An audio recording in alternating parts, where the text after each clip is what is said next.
there, and welcome to our informal chats. From time to time, I'm going to bring some friends in, some guests in, and we're going to talk a little bit about revival, about what God's plans are for the earth, and just inspirational epiphanies that my friends are having. I've had crazy conversations with lots of friends, and in those conversations, I wish that I had recorded them. And here's another one of those examples. Lots of conversations I had with my friend David Michiel, and they've been real fun and real eye-opening and real inspiring. And I want to bring that inspiration to you so that you can enjoy some of the things, you can enjoy the gifts that God has given the church, the people that God has given the church. And so this is my friend David Michiel. Welcome. Thank you. Thanks for having me. It's an honor. You want my first. So it's good. David and Kristen, him and his wife, they just got back from the Philippines. David and I have walked together for a long time. And he's a crazy Jesus freak just like me. Tell me where it really became real for you that God is who he says he is and can do what he said he can do. Yeah. When did it like come together and you're like, oh my goodness, like when did doubt start to just leave you? Right. I was going through a hard time in my life, just in and out of the world, and my mom and my parents were constantly leaving me notes from God, just this. I'd come home, like I would come home and I would be like, either, intoxicated or high. And because you were doing drugs I was doing drugs at the time. Even after you had that encounter with I had that encounter, right. Yeah. And so from that, there were these words from God. Mm-hmm. And I was like, I would tear them up sometimes, and sometimes I kept a lot of them. And so I realized at that moment, like, okay, God's pursuing me, but I don't have a grid to even go anywhere with it. Right. And so one day my parents... could you feel God when you were reading those things? You know what? It's strange because I could feel this warmth in my heart. Right. There was no, tangible, anointing or, prison tingling. It was like this... You just felt warmth. I felt warmth. Love. And I felt just this drawing me closer. Right. And I didn't know how to go closer. And so one day my parents, she said, we're going to a conference, why don't you come? Right. And so it was a battle for me to go. It was down in the States, down at the healing rooms in Spokane, actually. Right. And the whole time I'm battling it, Right. I get there and I just did not want to be there. But there wasn't actually a conference for actually public. It was for leaders only. And the conference was actually called the Winds of Change. Oh, cool. And so when I had went there, I was struggling with just everything I had ever thought that was my life was all just being turned around. And I remember going up to the front. Right. A lady from Texas, she flew all the way to Texas. She said the Lord showed me a vision of a man. Right. And she said the Lord brought me for you specifically. Wow. And I had no idea. I'm like, you're crazy, woman, Crazy. You're wasting your money. So she flew all the way from Texas just for you? Yeah. What? And so cool. And she probably doesn't even know that this where I am now. Well, she'll know now. Yeah. And I remember she just kept praying, this is real. Wow. This is real. And finally all that doubt, all that unbelief faded away, and I remember that encounter when I was 12 years old, when I was laying in the presence of God. Right. And there was only one thing that came to my mind at 12 was, this is what I was made for. Right. To be in His presence. Right. And I remember it. So that ultimately came back from when everything just went back to that one place. Right. That this is what I'm made for, to be in His presence. Come on. And I can feel it right now. I know, and I continue this pursuit because it's so real to me. Right. It's the glory of God, man. It is. It's so good. Oh, I can feel His presence right now. Like honestly, so good. Yeah. So then, okay. So I'm fast forwarding a little bit just for some history's sake, but there's a short space between then. Well, there's quite a lot of things that happened between then and when I met you. But ever since I met you, you've just been you've been outgoing and you've been out on the streets and you've been praying for people and getting words of knowledge. But when did you feel like it was a life vocation or a calling? Like how did that shift for you? Actually, just being filled with His love. I went to ironically, another conference. Wow, there's a theme. Yeah, right. And so, and there was a woman there, and I'd never heard of her before. Her Right. name was Heidi Baker. Oh, yeah. And Love her. yeah, So much. and she prayed for me, and I was filled with the tangible love of God. Wow. And that's only ever happened Okay, one other time. what does that look like? Because people say stuff, right? And I want to get. That's why we're doing this. Mm-hmm. When you say filled with the tangible love of God, what do you actually mean? What does it feel like? What does it look like? Right. So what happened to me was she just said, if you want more of God, come to the front. And I'm like, I want more of God. Right. So I went up, and she just grabbed my hand, and it actually felt like electricity going through my body and all the way into my heart, and I just collapsed. Wow. Crying because of this overwhelming sensation of being loved. Right. That was what I felt. Right. And I'm crying and I'm crying and I'm crying. I don't know why I'm crying. Right. But it was a love, and it was an Right. overwhelming presence that came upon me that I love. Right. And that was the start. And so from that moment, I'm like, I'm filled with his love. I'm like, I just can't contain it. I was like this guy on fire now for Jesus. It's so real to me. Right. That I'm like, I gotta tell people. Right. And that's where it started. And I remember. So wait a second. Okay. So for those people that aren't sure about this, because there's a strange theology. We're just throwing stuff out. I just want to point out a point that you made. So you said, like, I asked you what it looked like, and your clarity was, I felt electricity come down my arm. I felt overwhelming sense of love and a warmth in my heart. Not any different than what you felt when you were reading those things from your mom when you were younger. Yeah. And then the result of that was you felt a love of God for the world. Yeah. So we went from feeling something physical, and it manifested in you loving the world more. Yeah. Wow. I didn't even have a grid to do it. I just knew that So before that, you didn't do much. Never heard outreach. of it. No, never heard of prophetic evangelism outreach. Never, I just all I did was there was a feeding program downtown. Right. And all I did was just sit with the poor. What do you mean? I would just go every time they would go, and I would just sit amongst the broken people and love on them. Right. Just hang out with them, not trying to convert them, just love on them, like actually love. Like Right. that was my agenda. I would look at them with eyes of love and be like, you know what, you have such incredible destiny. Right. I didn't have prophetic. I didn't at the time I didn't know what prophetic was. And you weren't trying to figure out your theology, No. or you just sat with Just it. love. And so did anybody get converted to it? Do you have any testimonies from that? We were told that there was someone had died in the back alley. Wow.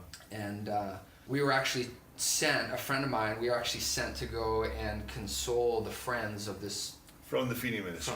From the feeding They ministry. sent you. Yeah, so they sent us. And so we went, and they told us to go and help, grieve with these people that were with this Right. person, right? And so when we go there, the paramedics are there, and we're like, well, where's everybody, And they're working on this guy, and it's been over 20 minutes of them working on this guy. As dead as he could So be. he was pretty dead. Right. And then I just felt this sensation come into my heart to speak life. Okay. And I just started. You felt it, or you just heard the words, or you saw pictures? I just felt like just life. I don't know how to explain it, but it was like whatever's happening right now, we need to speak life over that situation. Right. It wasn't like a audible voice. It was just speak life. And I felt this presence come. Okay. And I remember just kept speaking life. And they go in, they check his pulse one more time. Right. And he's got a pulse. Oh, come on. A guy, we were sent to console the loss of their friend. Wow. And you brought life back. And we went and we brought life. Oh, dude. What consolation is there better than that? That's, it was That's pretty amazing. awesome. Yeah. Dude, That was seriously. one powerful one that I remember. For Right. Sure. Yeah. So let me switch gears a little bit. Let's talk about hearing God's voice, because you kind of talked about. You said you heard, you felt someone say life. So let's talk about how you hear God's voice. When did you when did you first know that it was God? Like, I know we hear thoughts and different things. Right. Let's be clear. A lot of times when we hear God, it can just seem like a thought. Yeah. And so let's be clear about. Let's figure out for you, for David Michiel, when was it that you knew that it was God? Yeah. So it actually happened during this feeding program. There was this guy who had a mohawk, army boots, just a rough-looking guy. And a lot of people had tried to reach him, but nobody could. Mm-hmm. And so I remember just going up and just talking with him time after time. We built a relationship. Right. And finally it was one day, and I am talking with him. He's eating his hot dog, and I just kept hearing in my mind, yes. Just and I'm like, yeah. And I honestly, at first, I kept ignoring it because I thought, I'm like, why do I keep thinking yes? Right. So I'm like, and he's talking, and he's just telling me about his daily struggles or life. And it was to the point where it kept going so much that I just was like, okay, I'm going to say something. I'm going to say something. I'm going to say something. And what happened was, I said, I don't know what's going on right now, but I keep hearing yes, and maybe the answer to your question is yes. Does that mean anything? Right. And the dude steps back, puzzled. His face is completely puzzled and like bewildered, and I'm like, what's going on, right? Because I've never experienced this, Right. And he says, wow. And I'm like, well, what's going on? He says, my sister had a baby 3 years ago, and the baby died. Okay. And I just got a phone call last week. Uh-huh. My sister called me. And when the baby had initially died, I got mad at God. Right. And I walked away from God. Right. But when I found out she was pregnant, I asked God, is this baby going to live? Wow. And the answer to his question was yes. Wow. There is a process between the word yes that you got for that guy, and now. So how have you nurtured and grown your accuracy in the prophetic? Honestly, it's practice. Okay. I try to engage. I don't try to just shut it down once, I'm left church. I had to make a choice. Do I pursue this every day? Right. Or do I just do it on a Sunday? So what does pursuing it every day look like? Well, it means just talking with God and really just asking, engaging with the heart of the Father. That's for me. What are you saying, God? When I look at somebody, I said, God, what do you say about this situation and this person right now? Right. And sometimes I will get something very accurate, and sometimes it'll just kind of be very vague. Right. And but I'm learning that I want to pursue this. The Bible says to pursue spiritual gifts. Right. Especially prophecy. Right? And so for me, that's been a lifestyle that I can pursue it. Doesn't mean it's going to be right all the time. You're going to make mistakes. Right. But it's looking past it and saying, you can have it. Right. You can actually have it. And I've seen it get more accurate as time goes on. Yeah? Well, give me an example of an accurate word knowledge recently that you've had. I was just sitting there, and all of a sudden I have these really clear thoughts come to my mind. Right. And so I started writing them down on my phone. Right. It was a date. It was a name. Like you're writing down on your phone. Yeah, I was writing it down on my phone. Date, name, healing, and then the specific word. Wow. And so I didn't know what to do with that. I said at the end of the meeting, I said, hey, I think I've got something. Uh-huh. And I said to somebody, I said to the group, I said, does such and such date mean anything to anybody? No one put their hand up. And I'm like, okay. So then I said, okay, well, does Andrew mean anything to anybody? Right. So this dude puts his hands up. He says, well, my name's Andrew, and my birthday is a day different than the day that I said. Right. And so I'm like, okay, I actually think this word's for you. Right. Even though the day was off. Even though it was one day off. All right. I'm tracking. Right. And so I just missed it by one day. That's not bad.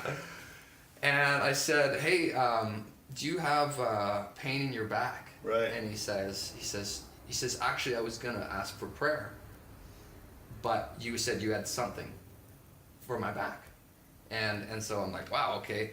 And so we're going to pray for your back. And then I said, I seen in what God was showing me was I see two families coming together. And I didn't have an understanding. I thought maybe it was reconciliation. This is when you were watching earlier. This is what I was watching earlier. Yeah. I wrote it down and I said, I see two families coming together. And I said, I don't know if it's reconciliation or what. But he said, we just adopted children. Wow. And there's two families coming together. So so we ended up praying for him, That's and awesome. that was one really clear word for me. Right. You know, when it's gotten Right. like that, you know. Tell me a funny story in ministry where things got weird and because you know I've been doing this now for I don't want to give it away too long, but over 20 years I've been hanging out with Jesus and trying to see revival, trying to see stuff. But come on, we've all had moments where you get a flag in the eye, or like, let's be honest, there's some funny moments, quirky moments, and I've got lots. Yeah, I'm sure you. We've talked about a few. I remember one time we were doing a prayer circle down at the homeless. We were gonna go out and do outreach, Right. and we're all holding hands, and I really felt fear try to come in. Oh. And so I'm holding hands. And I had a moment of dyslexia. Oh. And I said, beautiful. I just started praying, and I just said, I rebuke the spirit of spear. The spirit of spear. The spirit of spear. Did you see how I just switched those two? So then I'm going after it. I'm like, Oh, because now you're in. now I'm in. Did you know you were made a No. Oh, that's best. No. And then I'm like, guys, I really feel we need to make a prophetic act. And so as I'm holding her hand, I said, I want us to chant this together. No. And I said, I want us to say that faith is not a part of us.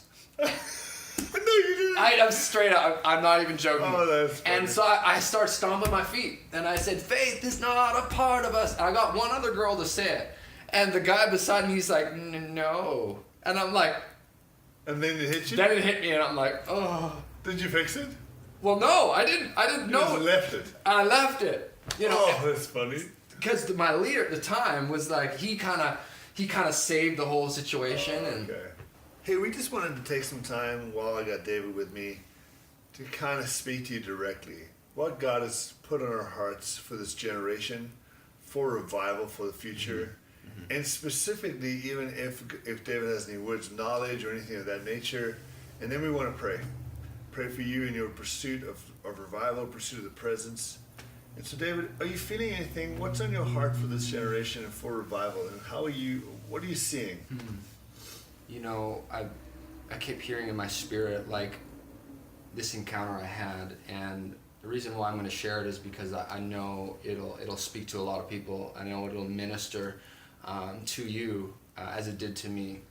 I had an encounter with the Lord in a dream, and I was in a valley, and there was roughly 5,000 people there, and I saw the crowd kind of all surrounding me, and then up on this edge, I call it a bluff, was this man in a white robe walking with a group of people. Right.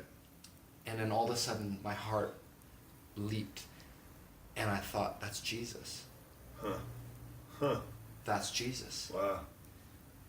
And I knew that I couldn't say anything to get his attention. I knew that I couldn't wave Right. to get his attention with 5,000 people there. So what did I do? I just turned like Romeo and Juliet. I just turned out like this, and I just didn't even say anything. I just turned like that. Yeah. And as I did, Uh-huh. Jesus stopped in his tracks. And as he stopped, he turned this in the same motion I did. He went like this, and love came out of his eyes into my body, and I fell to the ground crying. Why do I say this? Because some of us are trying to get God's attention by what we do, what we say. But I'm telling you that Jesus is looking for hearts that are fully his. Right. He's looking for laid down lovers to say whatever it looks like Jesus, whatever the call is Right. Jesus, Right. whether it's in Walmart or in Wall Street, Right. I'm going to give my life to serve this king. Right. And whatever it looks like. To whatever it looks like. Right. And so some of us need to hear that when you get connected with the heart of the Father, things change. That it's not about what we can do. It's about knowing that we are loved. Right. And out of the abundance of that love flows everything else. It says, Right. seek first the kingdom of God, and all these things will be added unto you. I can tell you time and time again, after I've sought the Lord in my life, that all of those things had come after I put Jesus first. Right. We have to, and encourage you. I came from a place where I was desperate to see Jesus. Mm-hmm. I said, Jesus, I want to see your face. And what does he do? Mm-hmm. He shows me his face. I look into those eyes of love. Like in your mind, you saw that. No, I actually saw Jesus. Oh, physically? Physically. Wow. I didn't know that. And I can tell you, it is the most amazing experience. And it's more than an experience, it's a person. Mm-hmm. And he wants to know you so badly. Mm-hmm. He wants you to walk with him. I know that, we always, encourage, all of these, prophetic acts and these, to go out and to pray. But ultimately, it has to come from knowing who God is. Mm-hmm. And who he says he is. And he says that, you are incredible. Mm-hmm. You have a destiny. You have a purpose on this earth. And some of us, we try to figure out, well, what does that look like? Well, it's pretty simple to me. Right. It says, love your God. Yeah. Love your neighbor as you love yourself. Right. Heal the sick, cleanse the lepers, cast out demons. Yeah. That's what we're called to. And, I know as believers that we can get discouraged when we don't see these things happen. Right. And so we always try to make it happen. But it should always come from the flow of hanging out and being with him, just Totally agree. hearing him. Totally agree. Yeah. So if you're one of those people that's frustrated, you haven't seen miracles, don't give up. You haven't seen Yeah, breakthrough in your family, especially family. It tends to be the thing that's really close to our heart. yeah, Don't give up. We can give, and you'll see this as I interview different people. Almost everybody I know who have interviewed who are Jesus freaking, so to say, they've all had measures of breakthrough, but it came from pushing in. Mm-hmm. It came from returning to the conference, returning to wherever God is moving. Yeah. It came from spending time pushing into the presence. Wigglesworth used to say, if God's not moving, I'll move him. And it's sort of an arrogant kind of a thing. He's a high D personality. But when it comes down to it, there's this idea that God is waiting for one look of our eye. That's right. He really is. He's waiting to lavish the kingdom That's right. upon us. And somehow we kind of give up sometimes, maybe a little sooner than we ought to.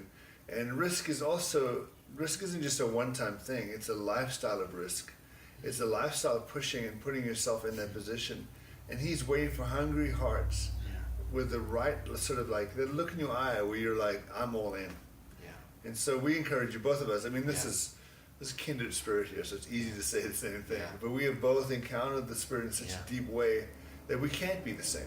Right. And so we're encouraging you to encounter the Spirit. Mm-hmm. Encounter God. Whatever it takes for you to encounter God, do that. Yeah. Your local church, wherever it might be. Yeah. Find out where God is moving, go there, get filled with the presence of God, and go out and love people. Yeah. Makes sense? Yeah, absolutely. And, one of the things I love about Catherine Coleman, she had this conversation with the Lord. And she said, Lord, was I your first pick? He says, no, you were my seventh. So. The others all said no? Yeah. Wow. God is looking for one. It's a strange statement. He's looking for one to say, I'm willing to just lay down my life. Right. And just love you. Right. And I love that. And I want to encourage you, maybe you're not super gifted with, maybe you won't write a book, maybe you won't be a key speaker. But I tell you what, if you're hungry and you say yes to God, everything will change. Totally. Everything will change. Totally. Absolutely. I can feel it in my spirit. Right. That there are people that are like, well, how could God use me? So don't wait to be like an evangelist. Yeah. Just be an evangelist. Yeah. Don't wait for an anointing. Be the anointing. Yeah. That's what I keep hearing you say. 2 Timothy, it actually says to do the work of an evangelist and fulfill your ministry. That's actually all of our calls. It's like your ministry is to do the work of an evangelist. Well, what does that look like? Well, it looks like healing the sick. It looks like prophecy. It looks like, all those things. So we're all called to it. We're all called to be out there doing it. Amen. I totally agree. Let's pray. So, Papa God, we thank you so much for our time together with David, and I'm so glad for what you've done in his life and where he's going and where things are happening for him, and especially in the area of prophecy and evangelism and how he inspires the church. But right now, Lord, I pray for all those who are watching this, who feel discouraged and who've tried, and I really feel that that's really a key feature, is those that have felt discouraged from trying and haven't tried again. And I just pray for courage to come upon you from this video, at least, that when you watch this video, you'll be filled with courage. And not courage so that you would do more works, but courage that you would pursue the presence of God. And Lord, you say that if you seek me, you will find me. And so, Father, I pray right now that those that are seeking you, that are putting their face to face with you, are spending the time in the presence with you, that you would absolutely overwhelm them, that you would lavish the kingdom upon them, because that is scriptural. I'm praying right now, scriptural prophecy, that you will lavish the kingdom upon them as they turn their hearts to you. They turn their hearts to you. Yeah, and I thank you for everyone watching, Lord, that as they position their heart to say yes, God, that you would meet them right where they're at. Totally. God, that you would just crash in, and I actually see like the glory of God just being poured over you as you just say yes, Lord. Totally. And it doesn't matter about what you've gone through. It's about knowing that God is so for you. Totally. And that he's got a purpose for you. And I feel like, a lot what Graham was saying is that some of us get discouraged. Some of us get lost in the results. Right. And it not actually happening. Right. But God's looking for obedient lovers. Totally. And so I want to encourage you that you step out in faith and you will see the kingdom of God advance.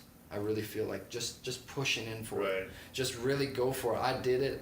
And you know what? I still get it wrong, but I still go after it. I still see healings, That's great.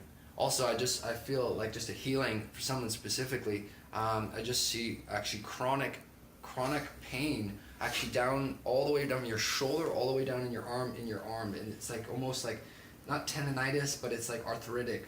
So, anyways, I'm just gonna just rebuke that thing and just command healing in your body, that the presence of God would shower you like love. Totally. Like a rain that would flow from your head all the way down your body. Right. And that all of the arthritis, just chronic pain, just go in Jesus' name. In Jesus' name. And I keep hearing over and over again the name Stephen. And I think you're probably the oldest sibling in your family.